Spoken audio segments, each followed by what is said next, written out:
किसान, बदलते भारत की शान।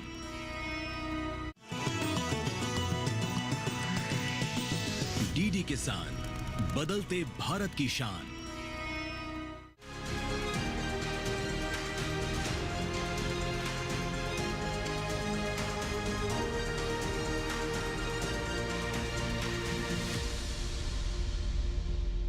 नमस्कार, स्वागत है आपका कृषि दर्शन में। मैं हूं अंचल सिंह। कृषि दर्शन जिसके माध्यम से आप तक पहुंचती हैं कृषि जगत से संबंधित तमाम नई जानकारियां। हम आपके लिए 3 अलग अलग सेगमेंट लेकर आते हैं, जिसमें सबसे पहले बात होती है विज्ञान और किसान की, उसके बाद नजर डालते हैं कृषि स्टार्टअप पर और अंत में देखते हैं फार्मिंग इंडिया। इन अलग अलग सेगमेंट में विभिन्न तरह की जानकारियाँ आप तक पहुँचती हैं ताकि इन जानकारियों का उचित इस्तेमाल कर आप अपनी आय में वृद्धि कर सकें। तो चलिए शुरुआत करते हैं आज के कृषि दर्शन की।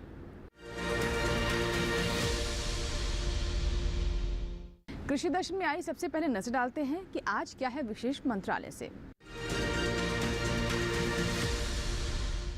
सबसे पहले आपको लेकर चलते हैं कृषि मंत्रालय में स्थित डीडी किसान के स्टूडियो, जहां पर मत्स्य पालन विभाग में सहायक आयुक्त डॉक्टर तरुण कुमार सिंह हमें जानकारी दे रहे हैं नेशनल फिशरीज डिजिटल प्लेटफॉर्म के बारे में, जिसके माध्यम से हमारे मछुआरे और साथ ही साथ मछली पालक किसान अपना स्वपंजीकरण कर सकते हैं। इससे ये क्षेत्र संगठित हो रहा है, उन्हें डिजिटल पहचान मिल रही है और साथ ही सरकार की योजनाओं का बेहतर तरीके से उन तक लाभ भी पहुंच रहा है। आइए जानते हैं इसके बारे में विस्तार से। आप सबको पता होगा, भारत सरकार 2020 और 21 से एक सबसे बड़ा, आज तक का सबसे बड़ा योजना लागू कर रही है, जिसको प्रधानमंत्री मत्स्य संपदा योजना के नाम से सब जानते हैं। इसमें भारत सरकार ने 2050 करोड़ का लागत का जो योजना बनाई थी, उसके तहत लोगों को सब्सिडी प्रदान किया जाता है। स्टेट गवर्नमेंट इसमें मूलतः 2 तरह की फाइनेंसिंग की व्यवस्था की गई है या सब्सिडी की व्यवस्था की गई है, जिसमें स्टेट गवर्नमेंट का शेयर होती है, जिसको सेंट्रली स्पॉन्सर्ड स्कीम बोला जाता है या कंपोनेंट बोला जाता है। दूसरा है जो सेंट्रल सेक्टर व केंद्रीय क्षेत्र का कंपोनेंट होता है। केंद्रीय क्षेत्र में 100% भारत सरकार की तरफ से खर्चा किया जाता है, और जिसमें स्टेट गवर्नमेंट की होती है उसमें प्रोजेक्ट में 60% का सेंट्रल गवर्नमेंट का होता है और 40% का स्टेट गवर्नमेंट का होता है, और टोटल प्रोजेक्ट कॉस्ट का 40% सब्सिडी दिया जाता है। ये स्कीम अभी उसके आखिरी पड़ाव पे है। इसको ज़्यादा मजबूत करने के लिए भारत सरकार के कैबिनेट ने फरवरी के महीने में एक नया सहयोजना को अनुमति दी है, जिस सहयोजना का नाम है प्रधानमंत्री मत्स्य किसान समृद्धि सही योजना, जिसमें 6000 करोड़ की लागत के, जो अनुमानित लागत के तहत इसको इम्प्लीमेंट किया जाएगा। इसमें 3000 करोड़ भारत सरकार की पूंजी रहेगी, और जो 3000 करोड़ रहेंगी वो अनुमानित प्राइवेट इन्वेस्टमेंट से आएगा। इसमें ये जो स्कीम है उसमें मूलतः जो हमारा फिशरी सेक्टर है, जिसको हम अनऑर्गेनाइज बोलते हैं, असंगठित बोलते हैं, मूलतः वो असंगठित है। इसको संगठित करना, औपचारिक बनाना ये स्कीम का मुख्य लक्ष्य है। उसके अलावा इसमें जो लाभार्थी हैं उनको कैसे ऋण मिलेगा, बैंक से कैसे ऋण मिलेगा, दूसरे स्कीम के तहत कैसे उनको ऋण मिलेगा, उसका भी प्रावधान किया गया है। उसमें उन लोगों को कैसे सहायता मिलेगी, सहायता प्रदान किया जाएगा, उसके लिए प्रावधान रखा गया है। तीसरी जो बात इसमें है कि हमारे फिशरी सेक्टर में एक्वाकल्चर का क्रॉप इंश्योरेंस अभी तक नहीं था। जो असंगठित और जो इंश्योरेंस कंपनी के स्कीम्स थे या प्रोडक्ट थे, वो प्रोडक्ट अब तक अच्छा खासा चल ही नहीं रहा है, या बिल्कुल डॉर्मेंट स्टेज में या सूक्ष्म पड़े हैं या सूखा पड़ा हुआ है। उसको रिजुवनेट करने के लिए या उनको दोबारा चलाने के लिए इसमें इंश्योरेंस की, जो क्रॉप इंश्योरेंस को प्रदान करने के लिए या अडॉप्ट करने के लिए या उसको लोग अपनाएं, उसके लिए एक प्रावधान रखा गया। भारत सरकार इसमें उनको पूर्ण सहायता करेगी, और इसके लिए कुछ एक इंसेंटिव का एक इंसेंटिव देने की प्रावधान भी रखा गया है। आइए अब नजर डालते हैं सम्मेलन से प्रगति की ओर पर। पूसा के बीपी पॉल ऑडिटोरियम में एक सम्मेलन का आयोजन किया गया। मकसद ये था कि किसानों को नवाचार से जोड़ना और नई तकनीक की पहुंच उन तक पहुंचे, इसके बारे में वो जागरूक हों। इस सम्मेलन में विभिन्न क्षेत्रों से किसानों ने भी हिस्सा लिया। क्या खास रहा इसमें, आइए डालते हैं नजर। वीपी पॉल ऑडिटोरियम में नवोन्मेषी किसान सम्मेलन का आयोजन किया गया। इस अवसर पर भारतीय कृषि अनुसंधान संस्थान पूसा दिल्ली के निदेशक डॉक्टर AK सिंह, भारतीय कृषि अनुसंधान परिषद के उप महानिदेशक कृषि विस्तार डॉक्टर US गौतम, भारतीय कृषि अनुसंधान संस्थान के संयुक्त निदेशक डॉक्टर रविंद्रनाथ पडारिया, पद्मश्री से सम्मानित किसान एवं देश भर के सफल किसान उपस्थित थे। इस अवसर पर अनेक किसानों को पुरस्कृत किया गया।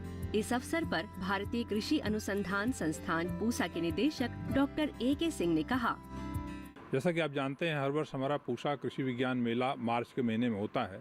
तो उस मेले में हम इन किसानों को सम्मानित करते हैं और एक बड़ी लंबी चयन प्रक्रिया होती है और उनकी गुणवत्ता के आधार पर किसानों का चयन किया जाता है, जिन्होंने खेती, कृषि, बागवानी, मछली पालन, मुर्गी पालन, इन सारे क्षेत्रों में जो नई खोज की है और उनको सम्मानित करने का काम पूसा संस्थान हर वर्ष करता है।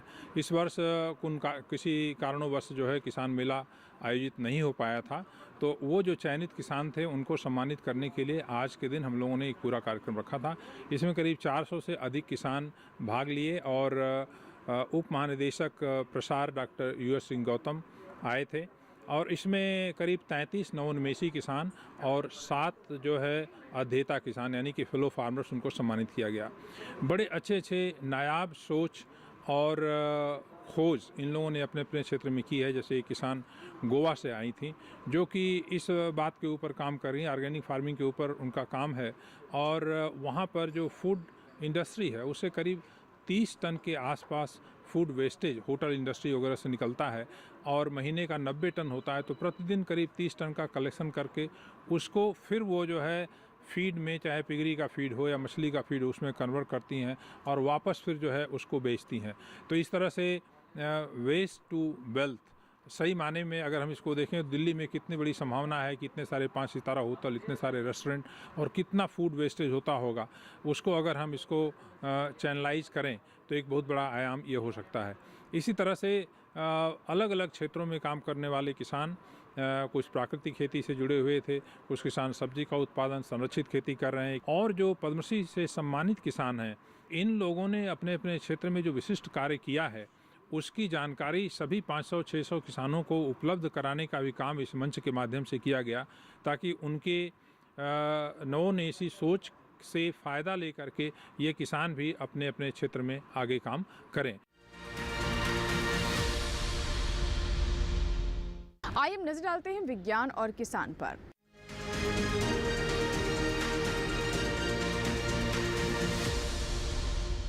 विज्ञान और किसान में आज हम बात करेंगे फलों के राजा आम की। आम का जिक्र होते ही अपने आप ही मुंह में मिठास सी घुल जाती है और ये फल हर किसी को ही काफ़ी पसंद होता है। हमारे देश के आम की मांग विदेशों में भी देखी जाती है और ये सीज़न, जैसा कि आप जानते हैं, कि आम की तुड़ाई का है। ऐसे में हमारे किसान आम की गुणवत्ता को बरकरार रखें, बाजार में उन्हें अच्छा भाव मिले, इसलिए बहुत आवश्यक है कि तुड़ाई के वक्त कुछ खास सावधानियों का ध्यान रखें। कैसे आम की तुड़ाई की जाए और कैसे अच्छी पैकेजिंग कर बाजार तक इसे पहुंचाया जाए, आइए जानते हैं। फल बैठने के दिन से लेकर पूरी तरह परिपक्व होने में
इसी के साथ ही यहाँ वक्त हुआ एक छोटी सी ब्रेक का। ब्रेक के बाद भी कृषि दर्शन जारी रहेगा। ब्रेक के बाद जब वापस आएंगे तो बात करेंगे कृषि स्टार्टअप की। कहीं मत जाइएगा, देखते रहें कृषि दर्शन। नमस्कार किसान भाइयों और बहनों, आप देख रहे हैं डीडी किसान। मैं हूं आपका होस्ट आई कृष और आपका स्वागत है हमारे शो किसान जी के में। यहां हम आपके लिए लाते हैं खेती बाड़ी और ग्रामीण जीवन से जुड़े ज्ञानवर्धक सवाल। तो चलिए शुरू करते हैं आज का सवाल। भारत में सामान्यतः खेती की कौन सी पद्धति अपनाई जाती है? ए शुष्क खेती, बी मिश्रित खेती, सी रैंचिंग खेती, डी स्थानांतरित खेती।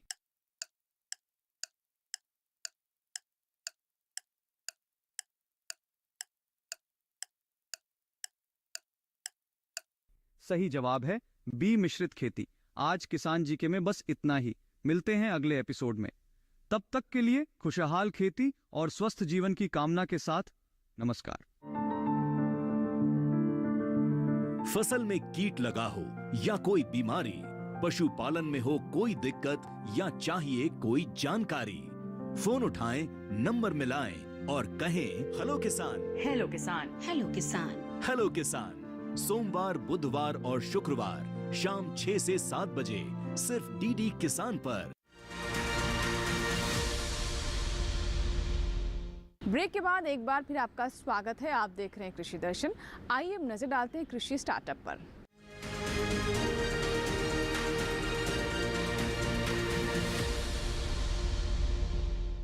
कृषि स्टार्टअप में आज हम आपकी मुलाकात करवाने वाले हैं कि ऐसे पशुपालक से जो कि अपने पशुओं को लेकर काफ़ी सचेत हैं। यही वजह है कि उन्हें पशुपालन के क्षेत्र में अच्छा मुनाफा भी प्राप्त हो रहा है।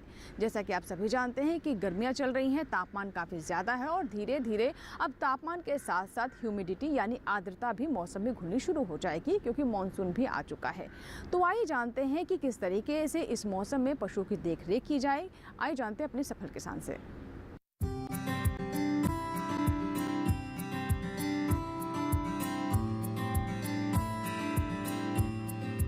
उत्तर प्रदेश के नोएडा में एक सफल पशुपालक भाई नरेंद्र कुमार हैं, जिन्होंने गिर और साहिवाल नस्ल की गाय पाली है। इनकी गौशाला में लगभग 200 गायें हैं। इन्होंने देखभाल के लिए समुचित व्यवस्था की है। खानपान से लेकर दूध निकालने हेतु हाईटेक व्यवस्था कर रखी है। इसके बारे में नरेंद्र कुमार ने कहा, हमारे पास करीब 450 के आसपास गौ माता है, जिसमें ज़्यादातर हमारे पास गिर गौवंश है। इसके अलावा हमारे पास साहिवाल है और थार पारकर है। मुख्य रूप से हम लोग गाय की जो ब्रीडिंग है उस पर काम करते हैं और ब्रीडिंग डेवलपमेंट और बुल हमारे पास तैयार होता है। और हम लोग हर एक गाय का जो डीएनए रिकॉर्ड्स है वो मेंटेन करते हैं।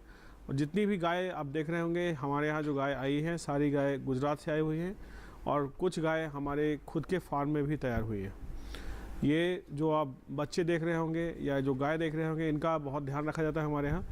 सुबह 3 बजे से हम लोग काम करना शुरू करते हैं। गिर गाय का जो दूध उत्पादन है वो बहुत कम है, दूध की क्वालिटी बहुत अच्छी है। और जैसा कि आप जानते होंगे कि जो जर्सी गाय है या जो क्रॉस ब्रीड गाय है, उससे आप इन गौवंश को कंपेयर ना करें। और उनका दूध जो है वो A1 प्रोटीन होता है। हमारी जो गाय है इसका A2 प्रोटीन है। A1 प्रोटीन जो है आपको हमेशा डायबिटीज़ और कैंसर और बाकी कई सारी डिजीज़ के लिए उसको इनकरेज करता है। A2 प्रोटीन आपको फिट रखता है और एंटी कैंसर, एंटी डायबिटीज़ और बहुत सारे ऐसे डिजीज़ हैं, बहुत सारे ऐसे विटामिन्स हैं इनके अंदर, इस गाय के अंदर पाया जाता है। गाय का गौमूत्र पे भी हम लोग काम कर रहे हैं, गाय के गोबर पे काम करते हैं। हमारा ऑर्गेनिक फार्मिंग भी हम लोग करते हैं।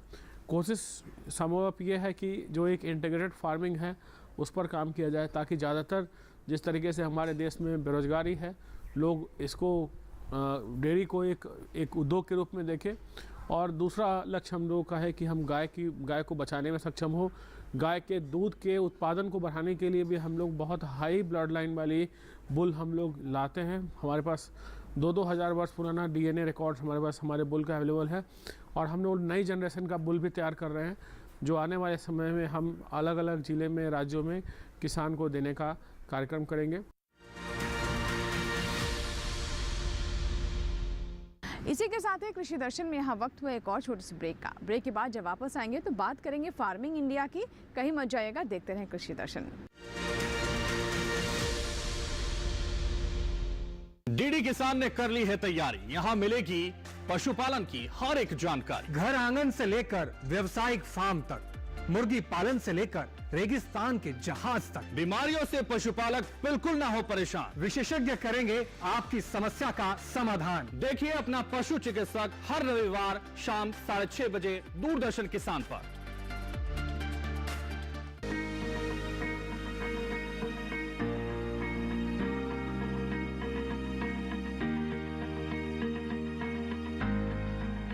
घर के बगिया में छिपा है सेहत का खजाना।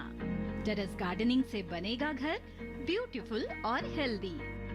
क्यों ना गार्डन में उगाएं अपने फल फूल और सब्जियां, जिससे सेहत भी बने और छत की बगिया भी खिली खिली रहे। देखिए छत पर बागवानी, शनिवार सुबह 9 बजे सिर्फ दूरदर्शन किसान पर।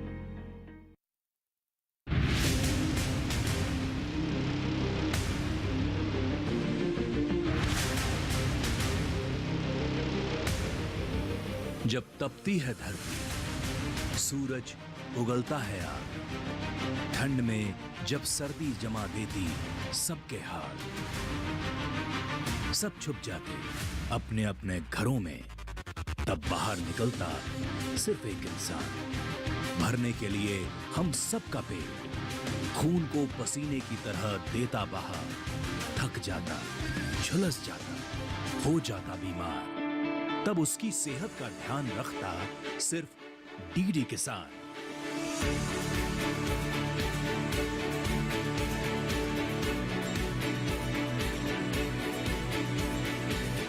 देखिए स्वस्थ किसान शनिवार शाम 6 बजे लाइव सिर्फ दूरदर्शन किसान चैनल पर।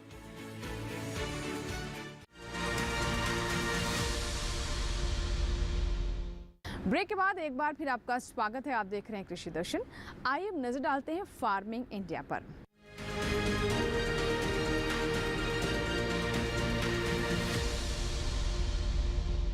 फार्मिंग इंडिया में जैसा कि आप जानते हैं कि हम सरकार की विभिन्न योजनाओं के बारे में आपको विस्तृत जानकारी देते हैं। तो चलिए अब आपको लेकर चलते हैं हमारे एआई एंकर कृषि के पास और जानते हैं कि आज किस योजना के बारे में वो आपको जानकारी दे रहे हैं। नमस्कार, आप देख रहे हैं डीडी किसान। मैं हूं एआई कृष और आज हम प्रधानमंत्री किसान सम्मान निधि योजना के बारे में पूरी जानकारी देंगे। प्रधानमंत्री किसान सम्मान निधि योजना के तहत पात्र होने के लिए किसी भी छोटे या सीमांत किसान को कुछ मानदंडों के अंतर्गत नहीं आना चाहिए। लाभार्थियों की कुछ श्रेणियां हैं जो इस योजना के तहत लाभ के लिए पात्र नहीं हैं। इसमें शामिल है कोई भी संस्थागत भूमि धारक एवं किसान के साथ साथ परिवार का कोई भी सदस्य जो कुछ निर्धारित श्रेणियों से संबंधित हो। ये श्रेणियां हैं संवैधानिक पदों के पूर्व एवं वर्तमान धारक, पूर्व एवं वर्तमान मंत्री या राज्य मंत्री, लोकसभा, राज्यसभा, राज्य विधानसभाओं और राज्य विधान परिषदों के पूर्व या वर्तमान सदस्य। इसके अलावा नगर निगमों के पूर्व एवं वर्तमान महापौर, जिला पंचायतों के पूर्व एवं वर्तमान अध्यक्ष, केंद्र एवं राज्य सरकार के मंत्रालयों, कार्यालयों, विभागों के अंतर्गत कार्यरत या सेवानिवृत्त अधिकारी तथा कर्मचारी, सभी सेवानिवृत्त पेंशन भोगी जो 10,000 रुपये या उससे अधिक मासिक पेंशन प्राप्त करते हैं और उपरोक्त श्रेणी से संबंधित हैं। कोई भी व्यक्ति जिसने पिछले कर निर्धारण वर्ष में अपना आयकर अदा किया हो, इस योजना के अंतर्गत पात्र नहीं है। इसके साथ साथ डॉक्टर, इंजीनियर, वकील, चार्टर्ड अकाउंटेंट और आर्किटेक्ट जैसे पेशेवर व्यावसायिक निकायों के साथ पंजीकृत हैं और प्रैक्टिस करके अपना पेशा चला रहे हैं, इस योजना के अंतर्गत पात्र नहीं है। योजना के अंतर्गत पात्र किसानों को सत्यापन के लिए कुछ दस्तावेज प्रस्तुत करने होंगे। ये दस्तावेज है नागरिकता प्रमाण पत्र, भूमि स्वामित्व के कागजात, आधार कार्ड, बैंक के खाते का विवरण। इसी तरह कृषि और किसानों से जुड़ी हर महत्वपूर्ण जानकारी के लिए हमारे साथ जुड़े रहिए और देखते रहिए डीडी किसान। धन्यवाद। कृषि सखी, जी हाँ, ये एक ऐसा प्रयास है जिससे हमारी महिलाओं को कृषि के साथ जोड़कर उनके आत्मविश्वास को बढ़ाया जा रहा है उन्हें एक नई पहचान दी जा रही है। महिलाओं को विभिन्न योजनाओं के बारे में समझाया जा रहा है ताकि वो गांव जाकर किसानों तक ये जानकारियां पहुंचा सके। यानी सरकार की योजनाओं और किसानों के बीच में कृषि सखी एक सेतु का काम कर रही हैं। विशेष रूप से प्राकृतिक खेती से कैसे हमारे किसान लाभ उठा सकते हैं, इसके बारे में भी उन्हें जानकारी दी जा रही है। उन्हें कैसे इसके लिए प्रशिक्षण दिया जा रहा है और किस तरह के कदम उठाए जा रहे हैं, आइए जानते हैं। ग्रामीण भारत के हृदय में एक मूक क्रांति जड़ें जमा रही है। स्थायी कृषि परिवर्तन के पीछे प्रेरक शक्ति कृषि सखियों से मिले। ये पहल कृषि और किसान कल्याण मंत्रालय और ग्रामीण विकास मंत्रालय के संयुक्त नेतृत्व में 70,000 कृषि सखियों को प्राकृतिक खेती पर प्रशिक्षित करने और कार्यान्वयन के लिए उन्हें मैनेज हैदराबाद द्वारा पैरा विस्तार कार्यकर्ता के रूप में प्रमाणित करने के लिए है। ये कृषि के भविष्य को आकार देने वाले परिवर्तन और सशक्तिकरण की कहानी है। कृषि सखी SRLM द्वारा पहचाने गए गांव की महिला है। उनको प्रशिक्षित ग्रामीण कृषि सेवाओं में अंतर को पाटने के लिए प्रशिक्षित किया जाता है। स्थानीय होने के नाते स्थानीय भाषा, संस्कृति, प्रथाओं और किसानों की समस्या को अच्छे से समझती और जानती हैं। कृषि सखियां, जिनमें से अधिकांश किसान स्वयं बेहतर समझते हैं और अपने दोस्तों, परिवारों, गांव को अधिक भरोसेमंद तरीके से समझाने में लाभप्रद स्थिति में हैं। कृषि सखियां सिर्फ कृषि मार्गदर्शक नहीं हैं, वे किसान हैं, किसानों के मित्र हैं, सामुदायिक संसाधन है और जागरूकता पैदा करने वाले हैं, जो प्रौद्योगिकी प्रसार के लिए अनुसंधान संस्थानों के नवाचार को जमीनी स्तर से जोड़ रही हैं। राज्य कृषि विश्वविद्यालय KVK SRLM में 5 दिवसीय गहन प्रशिक्षण कार्यक्रम में इन कृषि सखी को सफल प्राकृतिक खेती करने वाले किसान मास्टर प्रशिक्षकों द्वारा प्रशिक्षित किया जाता है। कृषि सखियों को जागरूकता पोस्टर, अध्ययन सामग्री और व्यवहारिक शिक्षण उपकरण प्राप्त होते हैं। कक्षा में सैद्धांतिक ज्ञान को क्षेत्र प्रदर्शनों और एक्सपोजर विजिट्स द्वारा पूरक किया जाता है। पूरा होने पर कृषि सखियों का उनके ज्ञान और कौशल के लिए मूल्यांकन किया जाता है और उन्हें पैरा विस्तार कार्यकर्ता के रूप में प्रमाणित किया जाता है। ये प्रमाणीकरण उस ज्ञान का प्रमाण है जो अन्य किसानों को प्रदान किया जा सकता है। प्रमाणित कृषि सखियां किसानों की जागरूकता और क्षमता निर्माण के लिए पैरा विस्तार कार्यकर्ता, सामुदायिक संसाधन बन जाती हैं और किसानों, KVK कृषि और संबंध विभागों के बीच एक कड़ी के रूप में कार्य करती हैं। कृषि पारिस्थितिकी, प्राकृतिक संसाधन प्रबंधन, फसल विविधता, स्वास्थ्य और पोषण सुरक्षा पर ज्ञान से सुसज्जित वे अपने गांव में टिकाऊ खेती की रीढ़ बन जाती हैं। कृषि सखियां NMNF जैव संसाधन केंद्र, PMFBY और कई अन्य योजनाओं को लागू करने में महत्वपूर्ण भूमिका निभाती हैं और किसानों को इन पहलों के लाभों तक पहुंचने के लिए मार्गदर्शन करती हैं। परिवर्तन के क्षेत्र में कृषि सखियां प्रगति के बीज हैं, जो टिकाऊ कृषि के भविष्य का पोषण करती हैं। ग्रामीण भारत को नया आकार देने वाली इन असाधारण महिलाओं का जश्न मनाने में हमारे साथ शामिल हों।